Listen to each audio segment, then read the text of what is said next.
प्रिय छात्राओं,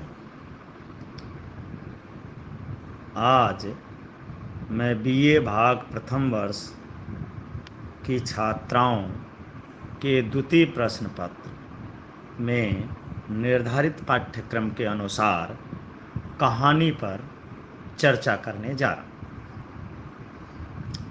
कहानी पर चर्चा करते समय सबसे पहले कहानी है क्या, इसको समझना बहुत ज़रूरी है। कहानी के बारे में यह कहा गया है कि कहानी छोटे मुंह बड़ी बात कहती है। सामान्य रूप से कहानी के उद्भव को देखें तो कहानी के स्वरूप को समझने में हमें आसानी होगी। यह माना जाता है कि कहानी हिंदी के अंदर अंग्रेजी के स्टोरी के रूप में आई। स्टोरी का जो पूरा का पूरा संरचनात्मक ढांचा था वह हिंदी कहानी में अपने देश काल की परिस्थितियों के अनुरूप आया, जिसमें पात्र, कथोपकथन, संवाद, पटकथा, परिवेश, लयात्मकता आदि सारे तत्व वही रहे जो कहानी के तत्वों के रूप में वहाँ पे प्रचलित हुए, लेकिन उन्होंने देश, काल और परिवेश भारत का लिया। इस भारतीय परिवेश में कहानी आगे बढ़ी। यह सब कुछ एकाएक नहीं हुआ, एक लंबी प्रक्रिया के अंतराल के तहत हुआ। जैसा कि सामान्यतः किसी भी विषय के अनुशासन के संबंध में इससे पहले भी हुआ था कि जब कोई विधागत ढांचा पाश्चात्य परिवेश से आया तो लोगों का एक बहुत बड़ा तबका इस बात के लिए खड़ा हुआ कि पाश्चात्य दृष्टिकोण से ही अपनी चीज़ों को देखना उपयुक्त नहीं होगा। इसके लिए उन्होंने एक महत्वपूर्ण तर्क दिया कि हिंदी में कथा की परंपरा बहुत पुरानी रही है, इसलिए हिंदी में जो कहानी का तत्व है वह वहीं से आया है। भारतीय निरंतर चलती आई हुई चिरंतर परंपरा की देन कहानी है। ठीक है, अब इसमें समस्या यह है कि अगर यह होता तो हिंदी के शुरुआती दौर में ही ऐसी कहानियाँ क्यों नहीं आ जाती, यानी कि आदिकाल से ही ऐसी कहानियाँ हमें मिलना क्यों नहीं शुरू हो जाती। आदिकाल से हमें पौराणिक आख्यान के रूप में ही कहानी तत्व को बताने वाले तत्व मिलते जाते हैं, या यूँ कहें कि सामान्यतः कथा तत्व को विस्तारित करने वाले बताने वाले तत्व मिलते हैं। उस दृष्टि से आज की कहानी को हम कहीं से भी न्याय संगत नहीं ठहरा सकते। अतः देखना यह होगा कि वास्तव में ऐसे मानने वाले लोगों की वैचारिक पृष्ठभूमि क्या है, क्योंकि कोई भी बात अगर स्थापित होती है तो वह बिल्कुल हवा में स्थापित नहीं होती। उसके लिए निर्धारित जरूरी तत्व ये है कि उसके बुनियादी आधार प्रदान किए जाएं।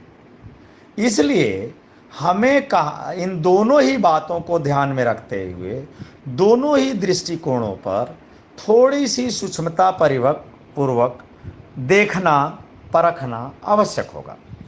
पहली बात तो यह है कि जब हम बात कर रहे हैं कि कहानी भारतीय परंपरा की देन है, तो भारतीय परंपरा में निहित किस्सागोई की परंपरा को ध्यान में रखते हैं। उस किस्सा गोई परंपरा में तो तमैना की कहानी, रानी केतकी की कहानी आदि आदि अनेक कहानियां लोक में प्रचलित थीं। इन विद्वानों का मानना है कि वही कहानियां अपने विस्तार को पाते हुए आने वाले समय में हिंदी कहानी के फॉर्मेट में आ गई। कहना न होगा कि इस बात का अपना महत्व है। यह सत्य है कि कथा तत्व की परंपरा हमारी कहानियों के भीतर लगभग अपने पुराने स्वरूप के साथ उपस्थित होती हैं, लेकिन इनका योगदान केवल और केवल जमीन को बचाने के और बनाने के लिए है। यह बात केवल कहानी ही नहीं, उपन्यास आदि अनेक अन्य विधाओं पर भी लागू होती है जो आधुनिक युग में हमारी विधाएं विकसित हुई। उन विधाओं के बारे में विस्तार से विवेचन और चर्चा हमारा उद्देश्य और विषय आज का नहीं है। आज का विषय मूल रूप से यह है कि आखिर कहानी की अवधारणा के रूप में जो ये बात कही जा रही है, उसमें उसका योगदान आज की कहानी को बनाने में कितना है। आज से मेरा मतलब आधुनिक काल के आरंभ से है। समकालीन कहानी और आधुनिक कालीन के आरंभ से या कहानी के आरंभ से कहानियों के स्वरूप को देखें तो निरंतर बदलाव आता गया है। इस बुनियादी बदलाव को देखते हुए हमें यह अपरिहार्य लगता है कि हम पहले आरंभ से आरंभिक कहानियों को स्वरूप को समझने की दृष्टि रखें और उसी दृष्टिकोण से विचार करें। तो जितनी भी कहानी हैं, चाहे वो सत्यवती कथा तक ही आप क्यों न ले लें, वो जब भारतीय परिवेश में आती हैं तो उन्होंने केवल और केवल इतना बड़ा काम किया कि हिंदी के भीतर आधुनिक विधाओं के आगमन से पूर्व आधुनिक विधाओं के लिए निर्धारित जमीन को तैयार करने के लिए काम किया।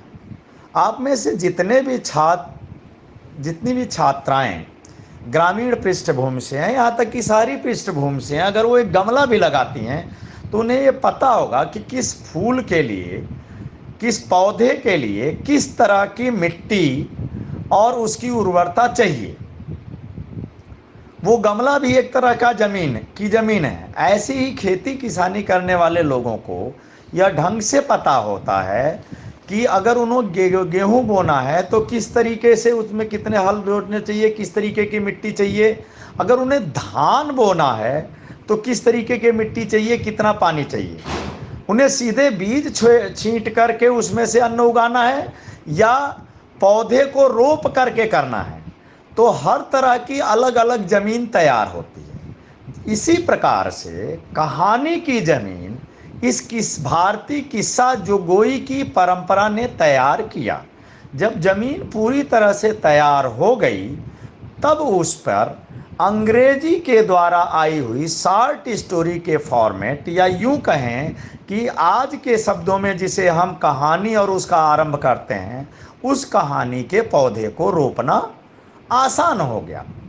इसीलिए आप देखेंगे कि फोर्ट विलियम कॉलेज की स्थापना के बाद आरंभिक रूप में जिन्हें कहानियों में गणना की जाती है, उन कहानियों का स्वरूप लगभग उसी किस्सा गोई की परंपरा से ही आता है। परंतु कहानी के मूल स्वरूप को देखते हुए जब हम कहानियों की बात करते हैं तो यह आगे बढ़कर सरस्वती पत्रिका के प्रकाशन के साथ साथ अपने फॉर्मेट में ये आता है, जिसमें आरंभिक कहानियों में जिन कहानियों की चर्चा होती है वो मुख्य रूप से दुलाई वाली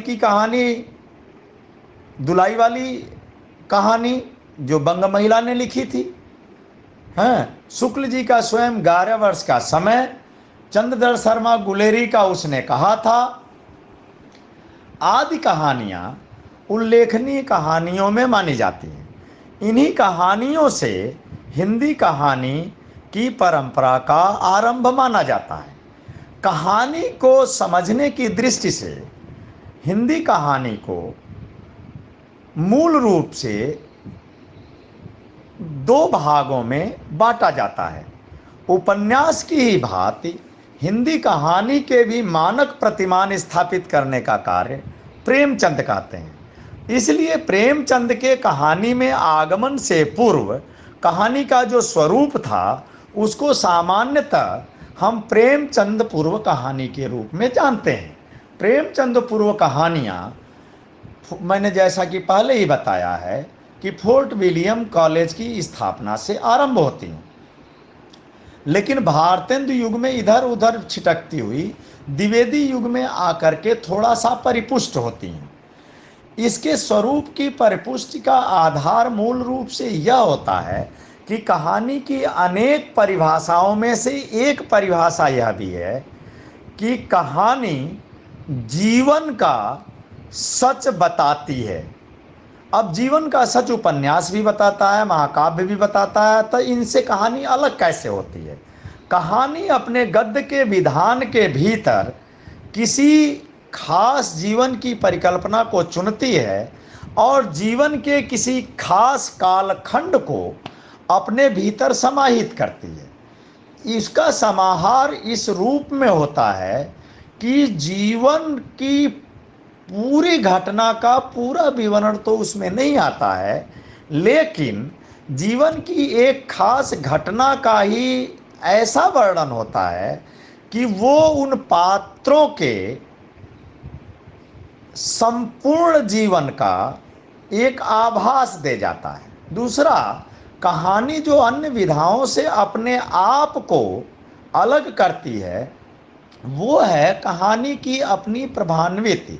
कहानी अपने प्रभाव में कहा जाता है कि वो बिच्छू के डंक की भांति होती है, यानी वह तुरंत जहाँ लगती है अपने आप वो बहुत बड़ा असर छोड़ जाती है। इस दृष्टि से कहानी का स्वरूप प्रेमचंद के आगमन से, प्रेमचंद की देदीप्यमान आभा के प्रभाव से पूर्व ही हो जाता है। इसीलिए यह वर्गीकरण किया गया प्रेमचंद कहानी, प्रेमचंद कालीन कहानी यानी प्रेमचंद युगीन कहानी, और दूसरा प्रेमचंदोत्तर कहानी।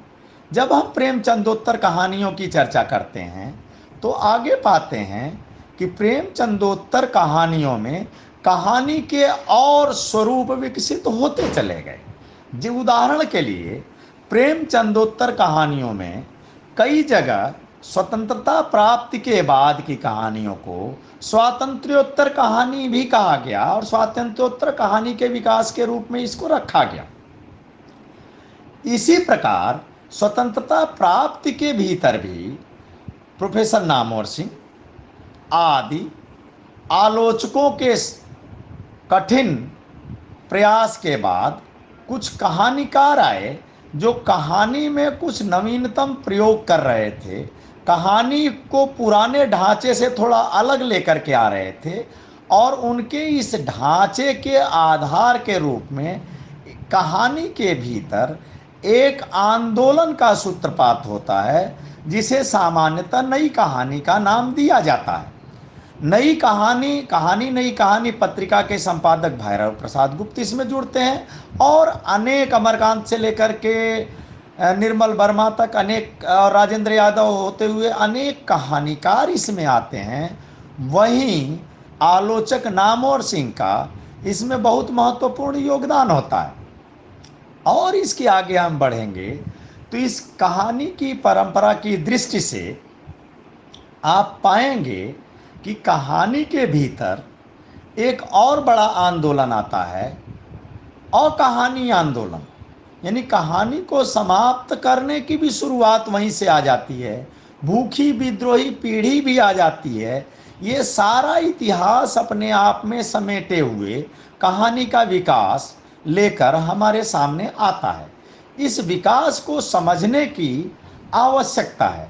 इस विकास को पूरा समझे बिना अगर हम एक कहानी मात्र का विश्लेषण करते हैं तो वह विश्लेषण अपने आप में बहुत पूर्ण नहीं हो पाता है। बीए प्रथम वर्ष के विद्यार्थी से यह भी अपेक्षा की जाती है कि वो साहित्य के इतिहास के भीतर के विविध कालों के वर्गीकरण को ध्यान में रखे। हालांकि प्रथम प्रश्न पत्र के भीतर उससे साहित्य के इतिहास के संदर्भ में केवल भक्ति युगीन साहित्य के इतिहास तक के ज्ञान की अपेक्षा की जाती है। द्वितीय प्रश्न पत्र में कहानी, उपन्यास आदि अन्य विधाओं के संदर्भ में उसके इतिहास के ज्ञान की भी अपेक्षा की जाती है। इस दृष्टि से अगर हम कहानी के क्षेत्र में बात करें तो कुछ महत्वपूर्ण संदर्भ ग्रंथ आवश्यक हैं जिनकी चर्चा मैं अगली क्लास में करूंगा।